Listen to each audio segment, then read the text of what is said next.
Hello everyone, welcome you all on Indo Pathshala. आज हम लोग इस वीडियो में कवर करेंगे governor general and viceroy से related important type of questions. ये एग्ज़ाम के पर्सपेक्टिव से बहुत ही ज़्यादा इम्पॉर्टेंट है। तो चलिए स्टार्ट करते हैं। First question is, who was the first governor of Bengal? तो बंगाल का प्रथम गवर्नर कौन था? तो Robert Clive. Option number A will be your correct answer.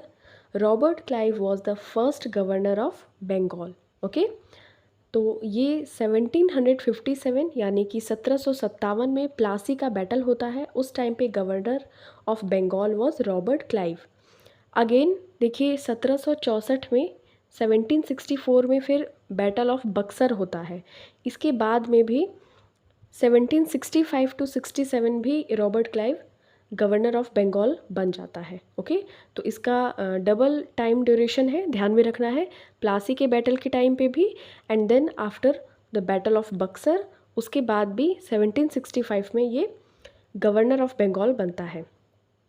In which year the office of governor general was created during British India?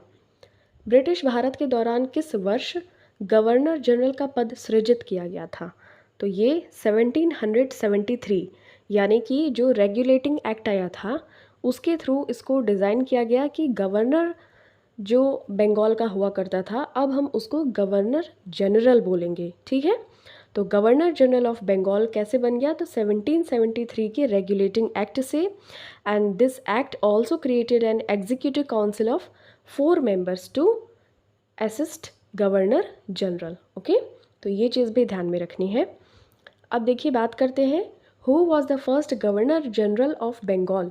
तो देखिए अगर सिर्फ बात की जाए गवर्नर ऑफ बंगाल तो वो रॉबर्ट क्लाइव था। बट गवर्नर जनरल जो हमने 1773 के रेगुलेटिंग एक्ट से देखा तो उसके थ्रू गवर्नर जनरल जो फर्स्ट कौन बना था बंगाल का, तो वो था वॉरेन हेस्टिंग्स। ओके, तो option number B will be your correct answer. देखिए इसका टाइम ड्यूरेशन देख लीजिए, 1772 से लेके 1785 वॉरेन हेस्टिंग्स का टाइम ड्यूरेशन। और ये बंगाल का फर्स्ट गवर्नर जनरल था और ये रेगुलेटिंग एक्ट जो 1773 आया था उसके थ्रू इसको डिसाइड किया गया था। ठीक है, अब देखिए इसके जो टाइम ड्यूरेशन में क्या कौन कौन से इंसिडेंट हुई थी तो उनको हम देख लेते हैं। देखिए first governor general of Bengal तो वॉरेन हेस्टिंग्स, टाइम ड्यूरेशन देख लीजिए। End of the dual system, जो द्वैध शासन की प्रणाली होती थी उसको इसने ख़त्म किया था। ठीक है, जिसको कि स्टार्ट किया था रॉबर्ट क्लाइव ने। ये बंगाल की बात हो रही है। ओके, नेक्स्ट देखिए रेगुलेटिंग एक्ट आया था 1773 में जिसके थ्रू इसको गवर्नर जनरल बंगाल का बनाया गया। नेक्स्ट देखिए सुप्रीम कोर्ट ऑफ कैलकटा, इसका इस्टेब्लिशमेंट भी इसी के टाइम ड्यूरेशन में हुआ था। एशियाटिक सोसाइटी जिसको कि विलियम जोन्स ने बनाया था, कहाँ पे? बंगाल में। तो ये भी इसी के टाइम ड्यूरेशन में 1784 में आया हुआ था। फर्स्ट एंग्लो मराठा वॉर और ट्रीटी ऑफ सालबाई, तो 1782 में ट्रीटी ऑफ सालबाई होती है और फर्स्ट एंग्लो मराठा वॉर होता है, तो इसके ही टाइम ड्यूरेशन में होता है।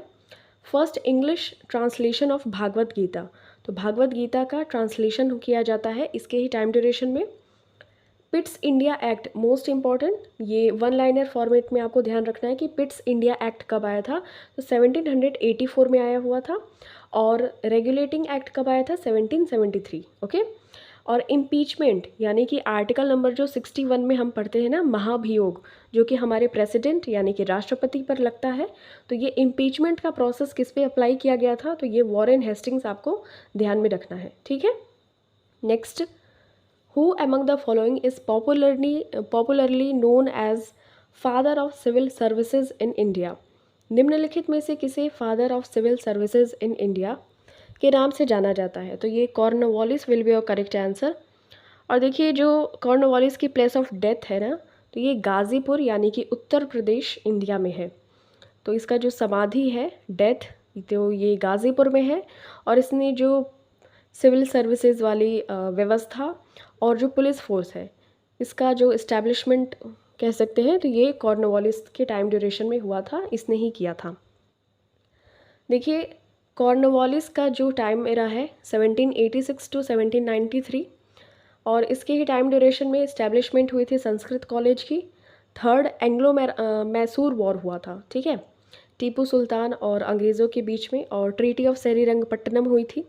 इसके बाद ही टीपू सुल्तान की डेथ हो जाती है। तो ऑफ सेरीरंगपट्टनम होती है। Then introduction of permanent settlement and civil services. ये ध्यान में रखनी है कि जो परमानेंट सेटलमेंट वाली जो व्यवस्था थी ना, अस्थाई बंदोबस्त, तो ये कॉर्नवालिस की टाइम ड्यूरेशन में स्टार्ट की गई थी। और father of civil services and जो पुलिस सिस्टम है इसका भी ये फादर कहा जाता है।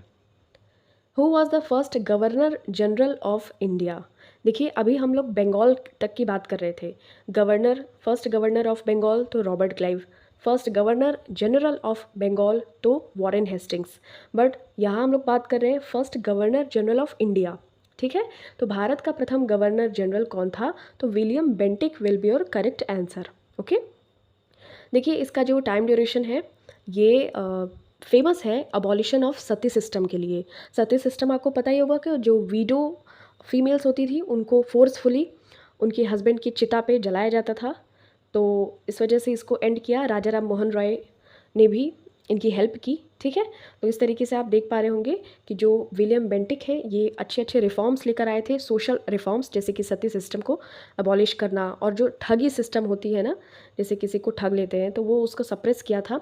और इन्फेंटिसाइड, जैसे जो भ्रूण हत्या होती है, अगर कोख में लड़की है तो उसको मार देना, तो ये सारी चीज़ों का अबॉलिशमेंट किया गया था विलियम बेंटिक के थ्रू, तो इनके टाइम ड्यूरेशन में। और देखिए जो गवर्नर जनरल ऑफ बंगाल हुआ करता था उसको गवर्नर जनरल ऑफ इंडिया में चेंज किया गया था। चार्टर एक्ट आया था 1833 का। ठीक है, तो ये चीज़ ध्यान में रखनी है। चार्टर एक्ट 1833 के द्वारा चेंज किया गया था गवर्नर जनरल ऑफ बंगाल को, किसमें? गवर्नर जनरल ऑफ इंडिया में। ध्यान में रखना है ये चीज़, और इसको कहते हैं हम सेंट हेलेना एक्ट। ओके, तो इसका एक another name charter act 1833 का, सेंट हेलेना एक्ट। इसके through governor general of Bengal को चेंज किया गया governor general of British India. Okay, तो first governor general of India तो ये विलियम बेंटिक। रॉबर्ट क्लाइव कौन थे? तो first governor of Bengal. Warren Hastings first governor general of Bengal. William Bentinck तो first governor general of India. Okay, तो ये चीज़ें ध्यान में रखनी है। Who was the first viceroy of India. तो भारत का प्रथम वॉइस रॉय था कैनिंग। ओके, कैनिंग था फर्स्ट वॉइस रॉय। और देखिए इसके ही टाइम ड्यूरेशन में जो आईपीसी के सेक्शंस आते हैं ना, इंडियन पिनल कोड और इंडियन काउंसिल्स एक्ट्स, तो ये सारी चीज़ें इसके टाइम ड्यूरेशन में आई थी, ये आप देख सकते हैं। और मोस्ट इम्पॉर्टेंट सिग्निफिकेंट जो इंसिडेंट हुआ था, जो कि था 1857 का रिवोल्ट, 1857 की जो क्रांति हुई थी ना, तो ये कैनिंग के टाइम ड्यूरेशन में हुई थी। ये चीज़ आपको ध्यान में रखनी है, ये पूछा जाता है क्वेश्चन। और देखिए अभी तक हम क्या पढ़ रहे थे? गवर्नर ऑफ बंगाल, फिर गवर्नर जनरल ऑफ बंगाल, फिर हमने पढ़ा विलियम बेंटिक कौन थे? तो गवर्नर जनरल ऑफ इंडिया थे। अब हम आ गए किस पे? वॉइस रॉय पे। तो ये सारे जो चेंजेस हो रहे हैं वो किसके थ्रू हो रहे हैं? एक तो हमारा रेगुलेटिंग एक्ट के थ्रू, जो बंगाल का गवर्नर था उसको गवर्नर जनरल में चेंज किया गया उस पोस्ट को। फिर उसके बाद आया था सेंट हेलेना का एक्ट, यानी कि जो चार्टर एक्ट 1833 वाला आया था, तो उससे हम लोगों ने देखा कि गवर्नर जनरल ऑफ बंगाल को चेंज किया गया into governor general of India. अब हम बात कर रहे हैं वॉइस रॉय की, तो इसको देखिए जो 1858 का गवर्नमेंट ऑफ इंडिया एक्ट आया था, तो ये इसको जो 1858 वाला एक्ट आया था इसके थ्रू चेंज किया गया इनटू वॉइस रॉय। तो ये सारी चीज़ें ध्यान में रखनी है। ओके, अब देखिए कैनिंग के टाइम ड्यूरेशन में क्या क्या चीज़ें हुई थी। Universities at Calcutta, Madras and Bombay, तो ये इस्टेब्लिश किए गए थे। Last governor general and first viceroy of India, तो ये कैनिंग ही होगा। Okay, revolt of 1857 most important topic point है ये 1857। और passed the act 1858 which ended the rule of the East India Company. देखिए जो 1857 की क्रांति होती है तो उसके बाद जो क्राउन इंग्लैंड में जो शासन कर रही होती है, तो उसको लगता है कि अब ईस्ट इंडिया कंपनी को इधर से इनका पत्ता साफ कर देना चाहिए, तो वो क्राउन का रूल लेके आती है। तो 1858 के थ्रू वॉइस रॉय बनाया जाता है फर्स्ट कैनिंग को। Okay, with Drew doctrine of lapse, जो देखिए डॉक्ट्रिन ऑफ लैप्स डलहौजी लेकर आया हुआ था, तो उसको ख़त्म कर देता है कैनिंग। तो ये सारी चीज़ें ध्यान में रखनी है। Okay, who was the first governor general of independent India. तो स्वतंत्र भारत का प्रथम गवर्नर जनरल कौन था? तो ये था माउंटबेटन। ओके, तो देखिए अगर बात करें हम first Indian governor general of independent India, तो ये चक्रवर्ती राजगोपालाचारी जी थे। ठीक, बट अगर बात करें first governor general of independent India, तो ये माउंटबेटन था। ओके, और लास्ट वॉइस रॉय भी यही था। फर्स्ट वॉइस रॉय तो हमने कैनिंग को देखा, जिसके टाइम पे 1857 का रिवोल्ट होता है, और जो हम लास्ट वॉइस रॉय देखते हैं तो वही माउंटबेटन था। बट अगर इंडियन बात करें ना, फर्स्ट इंडियन बात करें इंडिपेंडेंट इंडिया की, ठीक, स्वतंत्र रूप से जब भारत हो गया था, उसके बाद जो पहला इंडियन गवर्नर जनरल बने थे वो थे चक्रवर्ती राजगोपालाचारी। बट इंडिपेंडेंट इंडिया में फर्स्ट अगर नॉन इंडियन की बात करें तो ये माउंटबेटन होगा। ओके, ये दोनों चीज़ें ध्यान में रखनी है। अब इसको हम रिवाइज कर लेते हैं, थोड़ा सा सारी चीज़ों को कंक्लूड कर लेते हैं ताकि आपकी जो भी कन्फ्यूज़न होगी वो भी दूर हो जाएगी। तो देखिए, अभी तक हमने पढ़ा कि first governor of Bengal was Robert Clive, then governor को चेंज किया जाता है into governor general of Bengal, तो इसको किया जाता है चेंज 1773 के रेगुलेटिंग एक्ट से। तो first governor general of Bengal बन जाता है वॉरेन हेस्टिंग्स। ओके, इसका टाइम ड्यूरेशन भी देख लीजिए। उसके बाद देखिए एक आता है चार्टर एक्ट, यानी कि सेंट हेलेना एक्ट ऑफ 1833। इससे चेंज किया जाता है गवर्नर जनरल ऑफ बंगाल को इनटू इंडिया, तो ये ब्रिटिश इंडिया में चेंज हो जाता है। गवर्नर जनरल ऑफ बंगाल को चेंज किया जाता है इनटू ब्रिटिश इंडिया, ये गवर्नर जनरल ऑफ बंगाल। तो ये विलियम बेंटिक बन जाता है first governor general of India. Okay, उसके बाद देखिए लॉर्ड कैनिंग, लॉर्ड नहीं लगाना है, ठीक है, कैनिंग, तो ये फर्स्ट वॉइस रॉय बन जाता है ऑफ इंडिया, तो ये first viceroy of India बन जाता है कैनिंग। और माउंटबेटन, तो ये first governor general of free India या फिर इंडिपेंडेंट इंडिया के फर्स्ट गवर्नर जनरल बनते हैं माउंटबेटन। उसके बाद देखिए अगर हम बात करें इंडियन की पर्सपेक्टिव से, तो राजगोपालाचारी जी लास्ट गवर्नर जनरल बनते हैं ऑफ फ्री इंडिया। ये दोनों ही चीज़ें फ्री इंडिया की हैं, अदरवाइज़ ये सारी फ्री इंडिया की नहीं है। ओके, तो फ्री इंडिया वाले आपको ध्यान में रखनी है। नेक्स्ट देखिए, अब यहाँ पे कुछ मैचिंग करनी है। जैसे देखिए वॉरेन हेस्टिंग्स ने क्या किया था, तो इसने किया था, चलिए पहले इसको मिलाते हैं। वेलेज़ली ने क्या किया था, तो सब्सिडरी अलायंस, इसको ये लेकर आया हुआ था सहायक संधि प्रणाली। ओके, नेक्स्ट देखिए कॉर्नवालिस ने किया था परमानेंट सेटलमेंट इन बंगाल, तो ये ध्यान में रखना है। उसके बाद देखिए जो वॉरेन हेस्टिंग्स है, इसने अबॉलिशमेंट किया था डुअल सिस्टम का, ये हमने अभी डिस्कस भी किया था, जिसको रॉबर्ट क्लाइव ने स्टार्ट किया था बंगाल में, तो इसी को अबॉलिश किया था वॉरेन हेस्टिंग्स ने। अब बचे जॉन शोर, तो इसने किया था policy of non interference. Okay, तो ये सारी चीज़ें आप इसका कोड देख लीजिए। देखिए वॉरेन हेस्टिंग्स, इसने अबॉलिशमेंट किया था डुअल सिस्टम का इन बंगाल, जो द्वैध शासन प्रणाली चलती थी। फिर कॉर्नवालिस ने परमानेंट सेटलमेंट लेकर आया था बंगाल में, अस्थायी बंदोबस्त।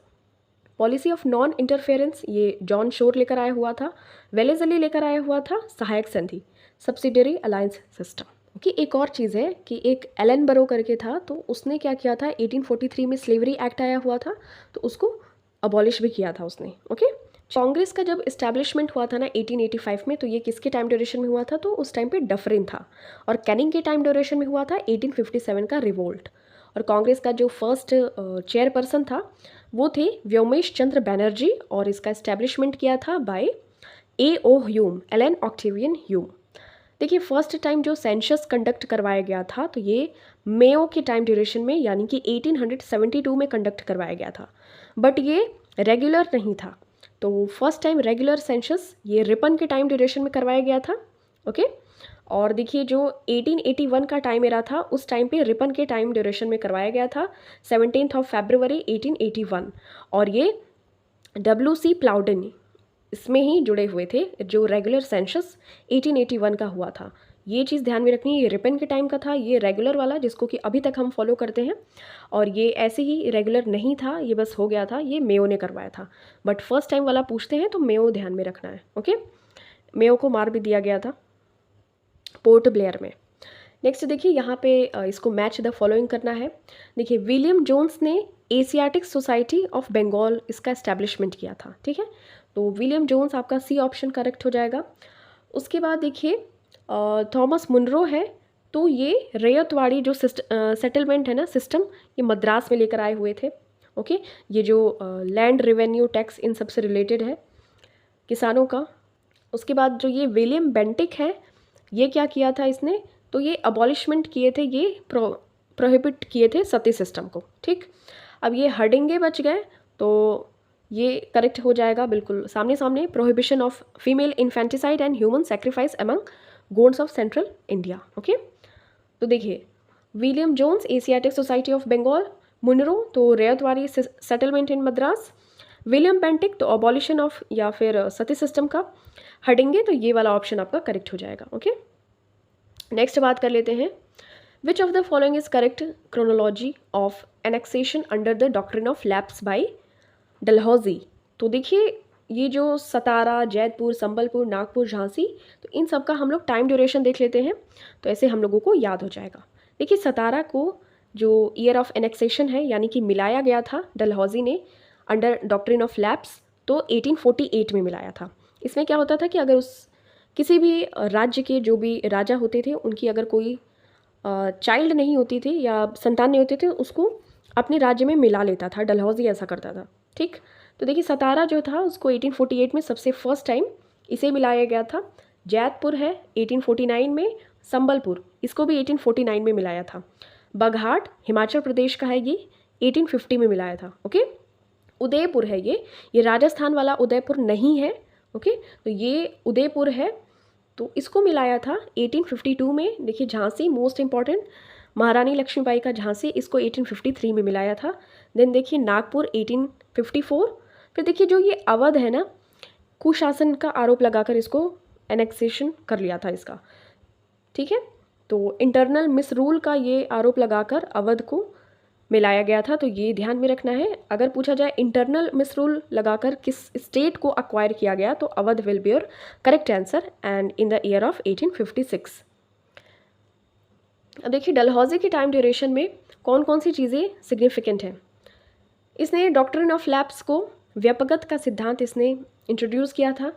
चार्ल्स वुड का डिस्पैच आया था, तो 1854 में, जिसको कि हम एजुकेशन का मैग्ना कार्टा कहते हैं, वुड डिस्पैच इसी के टाइम ड्यूरेशन में आया हुआ था। और देखिए इनाम कमीशन इसी के टाइम ड्यूरेशन में आया हुआ था। ठीक है, पोस्ट ऑफिस एक्ट 1854 का, ये भी डलहौजी के टाइम ड्यूरेशन में आया हुआ था। First railway line connecting Bombay and Thane, तो 1853 में ये हुआ था। सेकेंड एंग्लो सिख वॉर हुआ था। First telegraph line, starting competitive examination for Indian civil services. Okay, widow remarriage act आया था इसकी टाइम ड्यूरेशन में। ओके, और इसको फादर ऑफ इंडियन टेलीग्राफ कहते हैं, फादर ऑफ इंडियन रेलवेज कहते हैं, Indian postal system and father of Indian engineering system या सर्विसेज। तो ये डलहौजी की टाइम ड्यूरेशन में इतनी सारी चीज़ें हुई थी। नेक्स्ट देखिए मिंटो सेकेंड। ओके, तो ये टाइम ड्यूरेशन, ये बंगाल का जो डिवीज़न हुआ था वही टाइम है। तो बंगाल विभाजन के बाद में ही स्वदेशी मूवमेंट स्टार्ट किया जाता है कि हम अपने देश में बनी हुई चीज़ों का इस्तेमाल करेंगे। तो देखिए 1905 से 1908 चला था स्वदेशी मूवमेंट, तो ये मिंटो के टाइम पे ही हुआ था।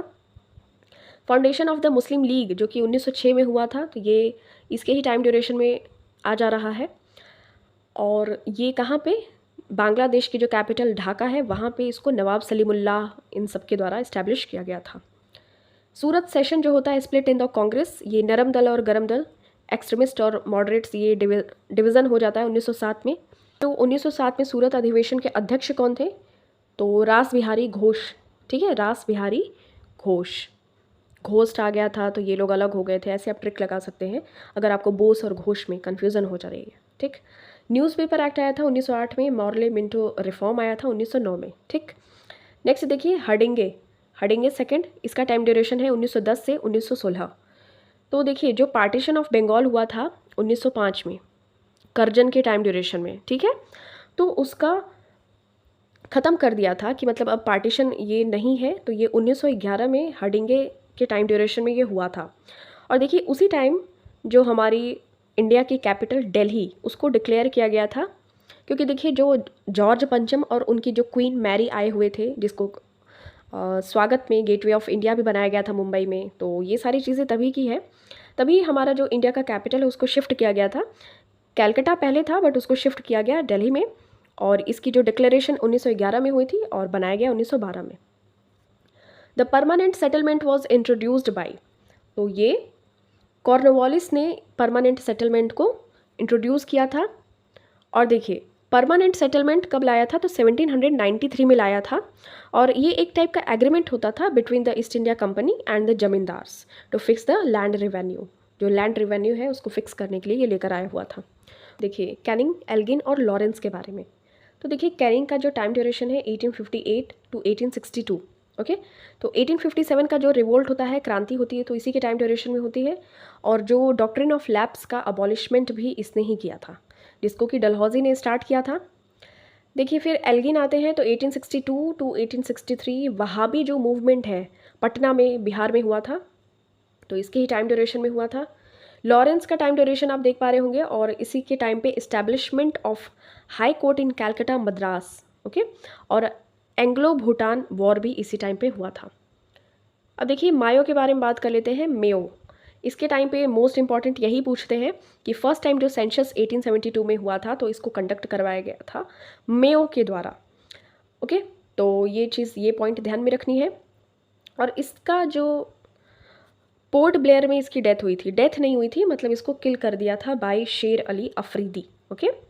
और देखिए ये भी इंपॉर्टेंट है, इसने स्टैटिस्टिकल सर्वे ऑफ इंडिया, ये सांख्यिकी से रिलेटेड है, इसका एस्टैब्लिशमेंट भी किया था इसने, ये डिपार्टमेंट। और एलिट ग्रुप के लिए बहुत अच्छे कॉलेज भी इसने खोले थे, रॉयल फैमिलीज़ के लिए। रिपन की बात कर लेते हैं, तो 1880 टू 1884, तो इनके टाइम ड्यूरेशन में लोकल सेल्फ गवर्नमेंट आया हुआ था, ठीक। देखिए लोकल सेल्फ गवर्नमेंट जो हम लोग अभी भी देखते हैं ना, पंचायती सिस्टम एंड म्यूनिसिपल, तो ये सारी चीज़ें जो त्रिस्तरीय हम लोग देखते हैं, जिसको कि बलवंत राय मेहता समिति के द्वारा बताया गया था। तो ये देखिए लोकल सेल्फ गवर्नमेंट के फादर कहे जाते हैं रिपन, और अगर परमानेंट सेटलमेंट की फादर कहे जाए तो वो कॉर्नवालिस, ठीक। तो ये चीज़ ध्यान में रखनी है। और इसने 2 न्यू यूनिवर्सिटीज़ भी ओपन की थी, पंजाब यूनिवर्सिटी 1884 में और इलाहाबाद यूनिवर्सिटी 1887 में, रिपन ध्यान में रखना है, ठीक है। और इसने देखिए जो वर्नाकुलर प्रेस एक्ट आया था, जिसको कि लिटन लेकर आया हुआ था, तो इसने रिपील किया था रिपन ने, ठीक है।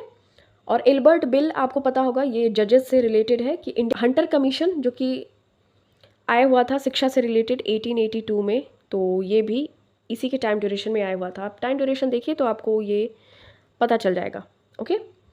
तो एल्बर्ट बिल विवाद, जो कि इंडियन जजेस को ये परमिशन नहीं थी, या कह सकते हैं वो उनको ये अलाउ नहीं करते थे कि आप लोग जो भी अंग्रेजी व्यक्ति के मुकदमे हैं आप उसको सुना सकते हैं, उसका वर्डिक्ट। अब डफरिन की बात कर लेते हैं, तो देखिए जो 1885 में इंडियन नेशनल कांग्रेस बना था, तो उसकी स्टैब्लिशमेंट के टाइम पे था ये। और थर्ड एंग्लो बर्मा वॉर हुआ था, तो उस टाइम पे भी था। तो 10 से 1916 इसका टाइम ड्यूरेशन है। और इसके ही टाइम ड्यूरेशन में दिल्ली को कैपिटल बनाया गया था इंडिया का, पहले क्या था, कलकत्ता था, ठीक है। और हिंदू महासभा को भी इस्टेब्लिश किया गया था बाई मदन मोहन मालवीय के द्वारा इसी टाइम ड्यूरेशन में। चेम्सफोर्ड की बात करते हैं, तो होम रूल लीग मूवमेंट आया हुआ था 1916 में, 1916 में, एनी बेसेंट और बाल गंगाधर तिलक। और फिर देखिए रोलेट एक्ट आया था, इसको पास किया गया था, न अपील न दलील, यानी कि ब्लैक लॉ, इसको कहते हैं काला कानून। फिर देखिए मॉन्टेग्यू चेम्सफोर्ड रिफॉर्म आया था, ठीक है, ये 1919 में आया हुआ था। और देखिए इसी के टाइम ड्यूरेशन में जलियांवाला बाग हत्याकांड हुआ था 13 अप्रैल 1919 में, ठीक है। नेक्स्ट बात करते हैं, देखिए रीडिंग के बारे में बात करें तो स्वराज पार्टी का इस्टेब्लिशमेंट हुआ था 1923 में चित्तरंजन दास मोतीलाल नेहरू के द्वारा। फिर देखिए जो चौरी चौरा कांड हुआ था 1922 में, 1922 में उत्तर प्रदेश के गोरखपुर के पास में, तो ये दोनों चीज़ें रीडिंग के टाइम ड्यूरेशन में हुई थी। इरविन के टाइम ड्यूरेशन में हुआ था launch of civil disobedience movement and Dandi march. तो देखिए जो नमक कानून तोड़ना था, तो इसको इसी टाइम पे 1930 में सविनय अवज्ञा आंदोलन और दांडी मार्च होता है। और फर्स्ट राउंड टेबल कॉन्फ्रेंस भी इरविन के टाइम ड्यूरेशन में होता है, ठीक है। गांधी इरविन पैक्ट भी होता है। और इसी टाइम पे देखिए जो भगत सिंह, सुखदेव, राजगुरु, इन लोगों को हैंग किया जाता है, फांसी भी दी जाती है 23 मार्च 1931 को। अब वेलिंगटन की बात कर लेते हैं, तो इसके टाइम पे second and third round table conference हुआ था, ठीक है। बाबा भीमराव अंबेडकर ने तीनों ही राउंड टेबल कॉन्फ्रेंस में पार्टिसिपेट किया था, ये चीज़ भी ध्यान में रखनी है। पूना पैक्ट देखिए 1932 में होता है between Mahatma Gandhi and Bhimrao Ambedkar ji.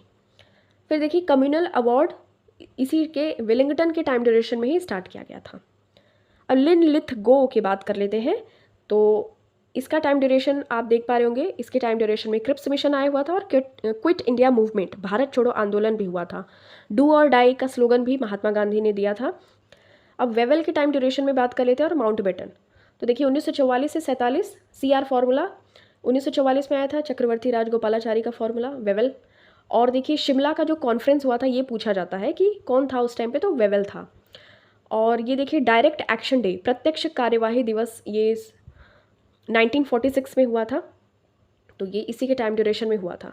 Mountbatten, इनका टाइम ड्यूरेशन देखिए जून में ये अपना लेकर आए हुए थे, 3 जून को माउंटबेटन प्लान लेकर आए हुए थे। इंडिया और पाकिस्तान ऐसे अलग अलग फिर हो गए थे।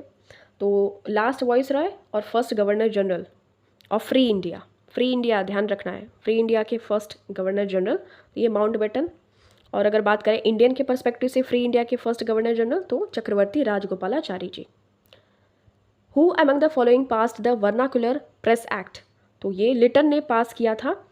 और देखिए 1878 में इसने वर्नाकुलर प्रेस एक्ट को पास किया था। It was primarily targeted against Amrita Bazar Patrika, जिसको कि शिशिर घोष और मोतीलाल घोष ने स्टार्ट किया था। इसका बेसिक मेन मुद्दा यही था कि जो भी आप अपनी देशी भाषा में समाचार पत्रों का इस्तेमाल कर रहे हैं या फिर उसको प्रिंटिंग करवाई जा रही है तो उसको इसने अबॉलिश कर दिया था, बंद कर दिया था, ठीक है। बट बाद में रिपन आते हैं तो वो इस एक्ट को रिपील कर देते हैं, मतलब इस एक्ट को ही ख़त्म कर देते हैं, ताकि जो 1881 में इसको रिपील करके फिर ये चलने लग जाता है। लिटन का जो टाइम ड्यूरेशन था 1876 टू 1880, वर्नाकुलर प्रेस एक्ट भी इसके टाइम ड्यूरेशन में पास हुआ था। तो सिविल सर्विसेज एग्जामिनेशन है, इसने लोअर कर दिया था एज, ताकि आप सिर्फ 19 साल में सिविल सर्विसेज एग्ज़ाम को क्रैक करके आप सिविल एस्पिरेंट बन जाए, सिविल सर्वेंट बन जाए। तो ये एज पहले 21 थी बट इसको घटा कर क्या कर दिया 19, ओके। और इसने 1878 में आर्म्स एक्ट लेकर आया, 1878 में वर्नाकुलर प्रेस एक्ट भी लेकर आया था। Who was called as the liberator of Indian press, तो भारतीय प्रेस का मुक्तिदाता किसे कहा जाता है, तो चार्ल्स मेटकॉफ, ओके, इसको कहा जाता है लिबरेटर ऑफ इंडियन प्रेस। और इसने जो रिस्ट्रिक्शंस इम्पोज किए गए थे on freedom of the press तो इसको लिफ्ट किया। और इसका टाइम ड्यूरेशन आप देख सकते हैं। The Bengal sati regulation act was passed in which year, तो ये 1829 में इसको पास किया गया था विलियम बेंटिक और राजा राम मोहन रॉय के हेल्प से। सहायक संधि द्वारा अधिग्रहित राज्यों को कालानुक्रम में व्यवस्थित करना है। जो सब्सिडरी अलायंस है इनको क्रोनोलॉजिकल ऑर्डर में इसको करना है। तो देखिए सबसे पहले आ जाएगा जो निज़ाम ऑफ हैदराबाद, इसने सबसे पहले ये एक्सेप्ट किया था। इसको देखिए वेलेजली ने स्टार्ट किया था, और बट ये जो टर्म था इसको कॉइन किया गया था बाय डुप्ले फ्रांसिस, बट इसको स्टार्ट किया था एक ब्रॉडर एरिया में तो वेलेजली ने।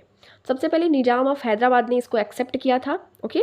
उसके बाद आया था मैसूर, उसके बाद आया था अवध, उसके बाद पेशवा, ओके। ये क्रोनोलॉजिकल ऑर्डर है। ऑप्शन नंबर 3 आपको ध्यान में रखना है, 1, 3, 4 एंड 2। अब वेलेजली के बारे में बात कर लेते हैं। इसका टाइम ड्यूरेशन है 1798 टू 1805, ठीक। First state to be acquired from the subsidiary alliance was Nizam of Hyderabad in 1798, okay. फिर उसके बाद जो सीरीज़ फॉलो होती है, मतलब फर्स्ट तो देखिए निज़ाम ऑफ हैदराबाद था। जैसे डॉक्ट्रिन ऑफ लैप्स में फर्स्ट जो स्टेट था वो था सतारा, ठीक। बट यहाँ पे जो वेलेजली का क्या था सब्सिडरी अलायंस यानी कि सहायक संधि, तो उसमें फर्स्ट जो स्टेट था वो था Nizam of Hyderabad, then Mysore, then Tanjore, Awadh, Peshwa, Bhonsle, राजबरार और सिंधिया, होलकर। तो ये टाइम ड्यूरेशन आपको ध्यान में रख लेना है। Introduction of subsidiary alliance system तो इसी के टाइम ड्यूरेशन में हुआ। फोर्थ एंग्लो मैसूर वॉर और ट्रीटी ऑफ बसीन इसी के टाइम ड्यूरेशन में हुआ 1802 में, ओके। और मद्रास प्रेसिडेंसी का एस्टेब्लिशमेंट और fort William college eight Calcutta, ध्यान में रखना है, fort William college eight Calcutta. अब यहाँ पे देखिए ये मैंने आपको प्रोवाइड कर दिया है ताकि आप इसको अच्छे से पॉज करके याद कर सके, लर्न कर सके। देखिए थोड़ा टाइम ड्यूरेशन आपको अभी थोड़ा आइडिया तो लग गया होगा, तो इसको आप अच्छे से पॉज करके इसको देखिए, ठीक है। थोड़ा वॉरेन हेस्टिंग्स, उसके बाद कॉर्नवालिस, जॉन शोर, वेलेजली, तो कैनिंग तक आप देख लीजिएगा। अब यहाँ पे देखिए वॉइस रॉय की लिस्ट दे दी गई है, क्योंकि जो कैनिंग था वो फर्स्ट वॉइस रॉय था। इसके पहले तो हम लोग किसको देख रहे हैं, गवर्नर जनरल्स हैं, ओके। तो ये गवर्नर जनरल्स की लिस्ट है, और देन ये है वॉइस रॉय की लिस्ट। और ये governor general of Indian union तो 2 ही लोग थे, माउंटबेटन और चक्रवर्ती राजगोपालाचारी जी। और ये इतने क्या है, वॉइस रॉय। तो ये देख लीजिएगा। यहाँ पे बात कर लेते हैं, थोड़ा सा कंक्लूड कर लेते हैं सारी चीज़ों को जो इंपॉर्टेंट है। देखिए फर्स्ट गवर्नर ऑफ बंगाल तो ये क्लाइव हो जाएगा, रॉबर्ट क्लाइव।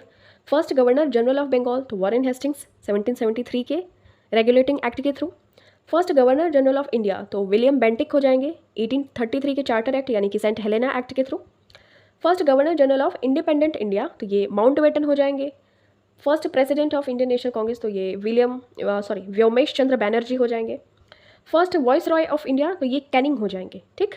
कैनिंग 57 का रिवोल्ट हुआ था उस टाइम पे भी थे।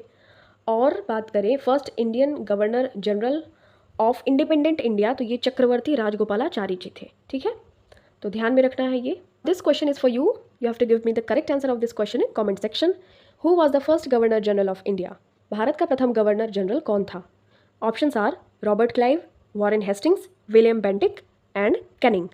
Thank you so much for watching this. मिलते हैं आपसे नेक्स्ट वीडियो में। टिल देन टेक केयर, अपना खूब सारा ख्याल रखिए।